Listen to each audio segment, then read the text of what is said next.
Buenas tardes, mi nombre es Adriana Martínez y hoy les voy a hablar del análisis jurídico sobre el estudio crítico de las 4 etapas de la historia constitucional en el derecho comparado. Como una breve introducción sobre el tema, el estudio de la historia constitucional a través del derecho comparado permite comprender cómo el poder se ha ido limitando y estructurando en diversas latitudes. A diferencia de la historia lineal, el análisis comparativo revela que las instituciones no se trasladan de forma idéntica, sino que se adaptan o se resisten a los contextos locales. Como tal, como la primera etapa, vamos a hablar del nacimiento del constitucionalismo. La Gran Bretaña, de 1688 a 1776. En esta etapa marca el paso del absolutismo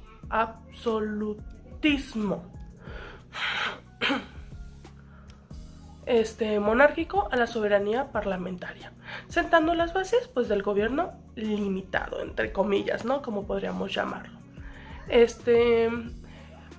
Algo muy relevante de esta primera etapa pues fue la soberanía del parlamento. Tras la Revolución Gloriosa, la de 1688, y el Bill of Rights de 1689, el rey queda supeditado a la ley emanada del parlamento. Es decir, el parlamento se sobrepone al rey, ¿no? A lo que es como tal, como era la monarquía anteriormente, ¿no? Otra cuestión relevante de esta primera etapa fue la Constitución consuetudinaria. No existe un documento único. El sistema se basa en convenciones, estatutos y el common law. Y la independencia judicial también es algo muy relevante que ocurrió. Se establece la inamovilidad de los jueces, separando la justicia de la voluntad política del monarca. Es decir, como el parlamento como tal serían los jueces, se hace una división. Lo que, claro, hay monarquía, pero ya al llegar llegar a esta primera etapa se genera, como comentamos, la soberanía del parlamento, el rey queda aparte, claro, todavía tiene una función como tal y todo, pero ya no puede, ¿cómo decirlo?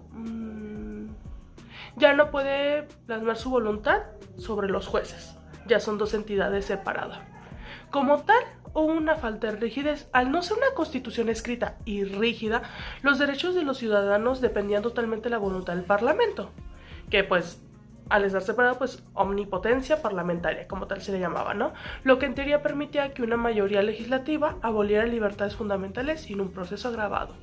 Es decir, en teoría hubo una constitución, pero como no quedó como tal escrita, firmada, no quedó algo físico, no se podía regir como tal. Y se podían, como decían, abolir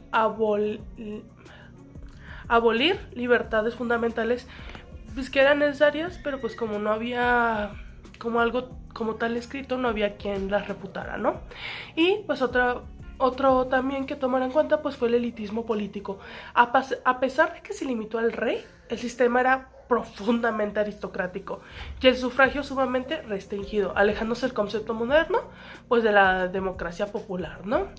Como les comenté, ya estaban separados, se supone, en teoría, pero seguían siendo personas de la nobleza, ¿no? De las riquezas y como tal, los que estaban involucrados en los parlamentos y todo, así que no había como tal una separación completa. Pasándonos a nuestra segunda etapa, sería el constitucionalismo revolucionario. Estados Unidos, Francia y el mundo hispánico de 1776 a 1814. Es el momento de la ruptura radical y la aparición del documento escrito como garantía de libertad. Anteriormente mencionamos que según había una constitución, pero como tal no estaba escrita. Aquí, a partir de aquí, aparece ya como tal este documento escrito. Hablando de puntos relevantes que hubo en esta segunda etapa, podemos hablar de la supremacía constitucional. En Estados Unidos, pues nace la idea de la Constitución como ley suprema, que puede anular leyes inferiores. Un ejemplo, pues puede ser el caso Marbury versus Madison. Otro punto importante, pues fue el universalismo de derechos. Francia aportó la Declaración de los Derechos del Hombre y del Ciudadano, buscando una validez universal y pues abstracta. Y el constitucionalismo gaditano fue la Constitución de Cádiz de 1812. Influye en el mundo hispánico, proponiendo una monarquía moderna una monarquía moderada y la soberanía nacional frente a la invasión napoleónica, ¿no? Como tal, estas tres fueron pilares para lo que hoy en día pues conocemos, ¿no? Fueron bases para lo que hoy en día en diferentes países y en diferentes instancias conocemos como una constitución como tal, ¿no? Fueron como los bases, los pininos, los primeros principios como tal. Pero, a pesar de esto, pues sí había ciertas cosas, ¿no? Como hablando un poco más de la crítica al respecto sobre esta segunda etapa, pues podemos hablar de la contradicción entre la retórica y la realidad.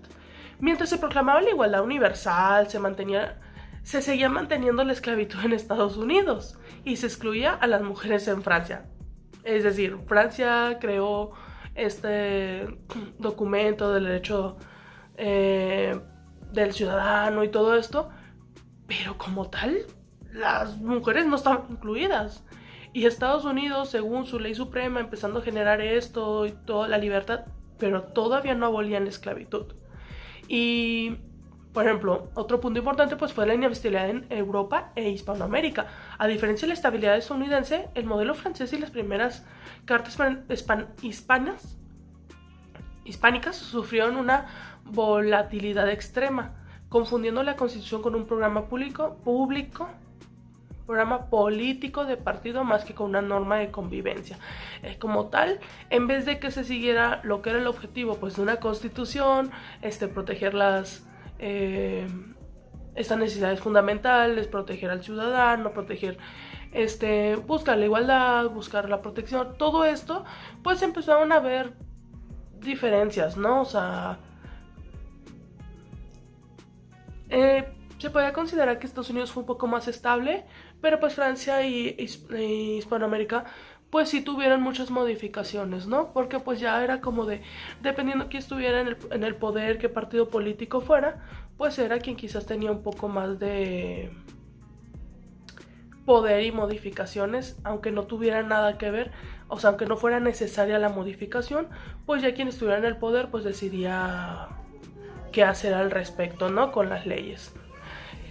Como la tercera etapa sería el constitucionalismo del siglo XIX, un contraste entre Europa y América de 1814 a 1917. Igual, como lo hemos comentado en las dos etapas anteriores, unos puntos relevantes como tal de lo que ocurrió en esa etapa fue pues América y el presidencialismo. Se consolidó el modelo de división de poderes estricta y el control de constitucionalidad por jueces. Pues ya lo conocemos, ¿no? Nuestra división de poderes legislativo, judicial y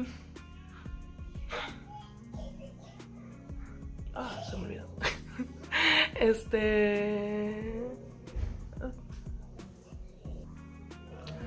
Legislativo, ejecutivo y judicial.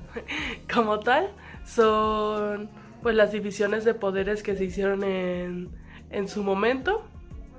Y pues ya los jueces ya controlaban pues lo de la Constitución, ¿no? Europa y el Estado de Derecho es otro punto importante que ocurrió. El Rechtsstaat. El enfoque europeo se centró en que la administración pública respetara la ley, pero la Constitución seguía siendo vista como un documento pues político y no directamente aplicable por jueces.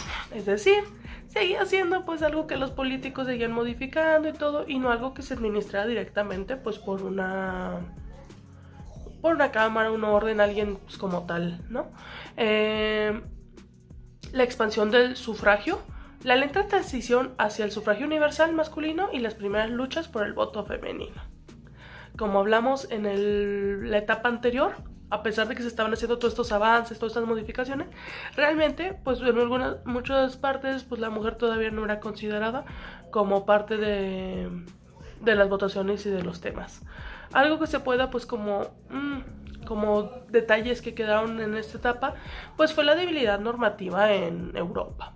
Como tal, durante gran parte del siglo XIX, las constituciones europeas eran flexibles y carecían de tribunales que las protegieran frente al legislador. Que lo que hablamos anteriormente, pues que acabamos de mencionar, seguía siendo algo político y no algo manejado por jueces. Y el caudilismo en América Latina. El diseño de presidentes fuertes, basados en el modelo de Estados Unidos, degeneró en muchos países hispánicos en dictaduras legales o caudillismos que instrumentalizaron la Constitución para perpetuarse en el poder. Que es lo mismo que pues les he comentado anteriormente, ¿no? Ya para casi terminar, llegamos a nuestra etapa 4, el constitucionalismo de entreguerras, que pues fue entre 1917 a 1939. Esta fue la etapa de transición donde el Estado dejó de ser un mero vigilante para convertirse en un actor social, enfrentando la crisis del liberalismo. Como tal, pues los puntos importantes que ocurrieron en esta etapa pues fue el constitucionalismo social. Los derechos económicos y sociales entran en el texto constitucional. Que podemos hablar de la Constitución de Querétaro de 1917 y la Weimar de 1919. Otro punto pues fue la justicia constitucional. Aparecen los primeros tribunales constitucionales especializados, usando pues modelos de Hans Kelsen en Austria. Y la racionalización del parlamentarismo. Fue un intento de crear reglas para evitar la inestabilidad de los gobiernos, votos de censura constructiva, pues, etc. Como en todos nuestros puntos anteriores, claro, ocurrieron cosas buenas, hubo avances, hubo mejoras, pero pues también siempre hay como pequeños puntos a tocar. En este caso, pues pudo haber sido la fragilidad institucional. Los mecanismos de racionalización no fueron suficientes para detener el ascenso del totalitarismo como tal, el fascismo y el nazismo. El exceso de confianza en el texto como tal también, se creyó que plasmando derechos sociales estructurados complejos en el papel se resolverían las crisis económicas y las tensiones de clase, olvidando pues que la Constitución requiere una cultura política que la respalde. O sea, puedes hacer todas las leyes, puedes hacer todo lo que quieras, puedes escribir 1000 leyes, pero si como tal no hay como tal una enseñanza, ¿cómo decirlo? No hay una forma de compartirlo y manifestarlo, pues no va a haber algo que tal cual como que lo respalde. En muy resumidas cuentas, para resumir nuestras como 4 etapas, podemos hablar primero como tal como la británica, límites al rey, y el parlamentarismo fue como sus aportaciones. Sus fallas, pues soberanía absoluta del legislativo. Según quisieron separar, pero al final dieron el poder a alguien más.